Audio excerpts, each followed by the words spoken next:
It's Corey and Joel back with you. I'm Corey. I'm Joel. It's the Corey and Joel radio show with another video movie review. This time, another big summer movie, a comedy. Allegedly. The Pineapple Express with Seth Rogan, James Franco. We were disappointed. Yeah, it did not live up to expectations. It's been hyped to the moon. Written by Seth Rogen, starring Seth Rogen, James Franco, directed by David Gordon Green, produced by Judd Apatow. Who produces everything. They make those Apatow movies like they're making Twinkies. I mean, they make a lot there's of like them. An assembly line. They're just inserting dick jokes through a tube. They make a lot of them, but they've largely been good up to this point. 40-Year-Old Virgin, Superbad. Forgetting Sarah Marshall. Forgetting Sarah Marshall, knocked up. All good movies. This one, not.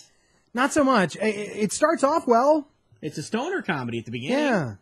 It's a guy going to his pot dealer. They sit around. They smoke joints.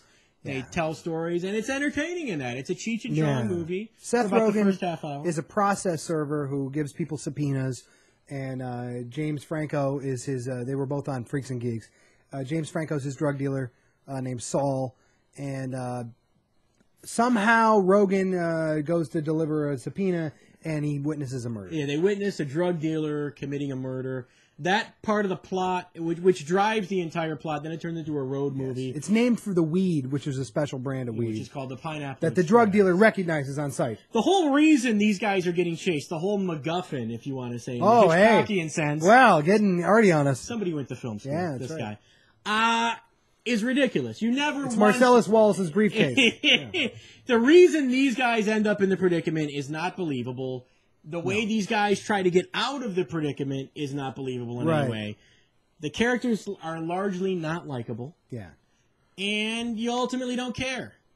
Well, yeah, and Seth Rogen's character is dating a high school girl, which is a little vaguely creepy to start off with. And and of course... he's like this 25-year-old slacker loser, even though he wears a tie. Yeah.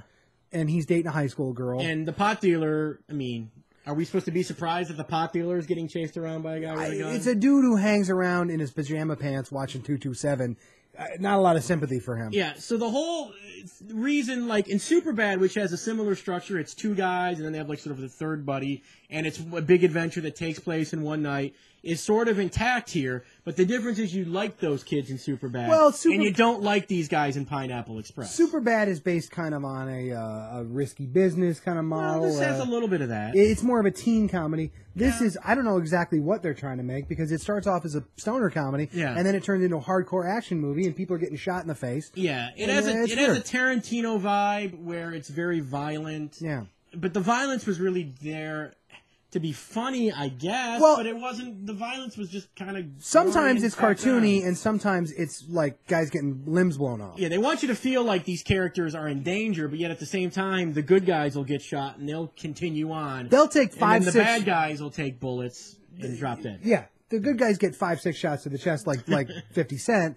And they're still running around, and a bad guy, you hit him with, a pencil. Oh, and it's blood shooting everywhere. Yeah, it was not a great movie. The bad guys were not very well cast. I liked Craig Robinson from The Office, who plays Daryl. He was actually pretty good. But they have Rosie Perez as a bad cop.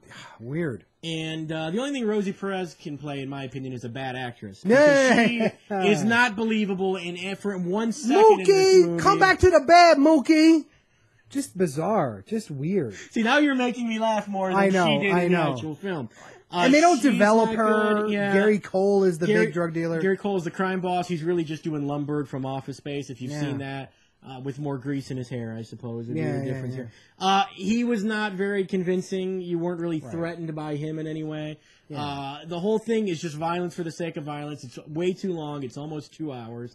Could have been much shorter. And really what happens by the end is the characters just wore out their welcome. Yeah. They're still cracking wise right before the end credits, and you're sitting there going, okay, can I leave now? Haven't I seen enough? It's an endless coda. It just goes on and on. And look, the stoner stuff is funny. Yeah. At first, all the types of weed and all the crazy stuff, but then it just falls apart. And let's face it, if you are laughing at weed comedy, you're better served with your time and money just watching a kitten lick out of a toilet bowl on the internet.